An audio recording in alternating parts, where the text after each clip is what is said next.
So your content, which obviously goes inside the main body of your website or your web page, is singularly the most important thing that you can have in there to draw the human eye and to impress the search engines. All the graphics and all the other stuff around it play no part in attracting search engines. They're just there for the human eye. And so the content must be able to do two things.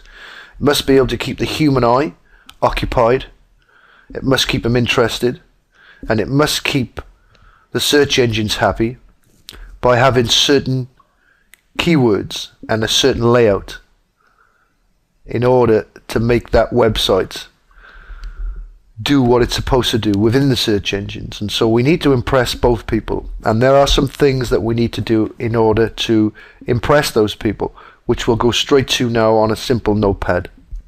So writing content is a science, but it's not a difficult science if you follow the most basic rules of providing decent content for the search engines and the human eye.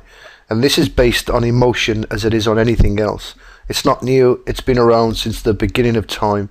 The greatest way to get better at writing good content is to read good content.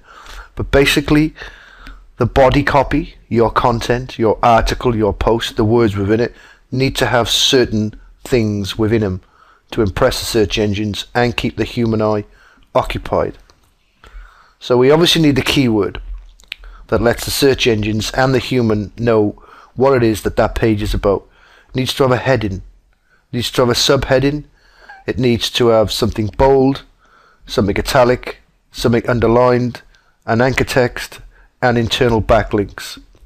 That internal backlink, that anchor text, that underlined, that italic, that bold, that subheadline, and that headline all need to contain one thing. The same keyword here, okay?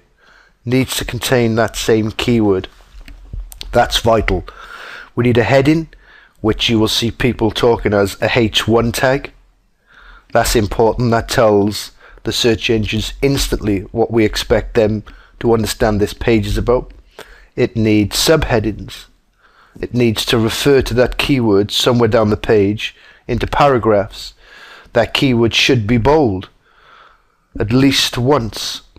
It should be italic at least once. It should be underlined at least once. It should contain an anchor text once, and there should be an internal backlink going from that page to another page within your website with the same keyword, with the same set of instructions. Okay, so it needs to link to it to give more reference to what it is you're doing, and we'll show you that on a page right now, just so it doesn't sound too complicated, because this is simple if you just follow this same old technique.